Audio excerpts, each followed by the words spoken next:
ഒരു വശം മാത്രം ടാർ ചെയ്തതിനാൽ അപകട ഭീഷണിയായി നിൽക്കുന്ന പൂവത്തൂർ പാവറട്ടി റോഡിൽ കുത്തിയിരുന്ന് കോൺഗ്രസിന്റെ പ്രതിഷേധം. അധികൃതരുടെ അനാസ്ഥ മൂലം അപകടങ്ങൾ പെരുകുന്നുവെന്നാരോപിച്ചാണ് പാവറട്ടി ബ്ലോക്ക് കമ്മിറ്റി പ്രകടനവും കുത്തിയിരിപ്പ് സമരവും നടത്തിയത്. മുല്ലശ്ശേരി കൂമ്പുള്ളി പാലം മുതൽ പാവറട്ടി വരെയുള്ള PWD റോഡിന്റെ പടിഞ്ഞാറ് വശം മാത്രമാണ് പുതിയതായി ടാർ ചെയ്തത്. ഈ ഭാഗം ഉയരത്തിൽ നിൽക്കുകയും കിഴക്കുവശം ടാർ ചെയ്യാതെ കുണ്ടും കുഴിയുമായി കിടക്കുകയുമാണ്. അമൃത് കുടിവെള്ള പദ്ധതിക്ക് വേണ്ടി പൊളിച്ച റോഡ് നവകേരള സദസ്സിനെ തൊട്ടു മുമ്പായി ടാർ ചെയ്യുകയായിരുന്നു.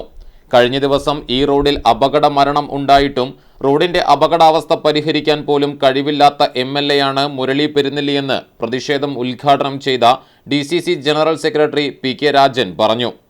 Pavaratti block Congress president CJ Stanley അധ്യക്ഷത വഹിച്ചു. മുൻ ബ്ലോക്ക് പ്രസിഡന്റ് AT സ്റ്റീഫൻ മുഖ്യപ്രഭാഷണം നടത്തി.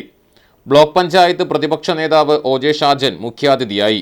കോൺഗ്രസ് നേതാക്കളായ AD Saju, NA Naushad, AP Babu, Anto Lijo, Prasad Wagah, panchayat മെമ്പർമാരായ ജെറോം ബാബു, TK സുബ്രഹ്മണ്യൻ, സുനിത രാജു എന്നിവർ സംസാരിച്ചു.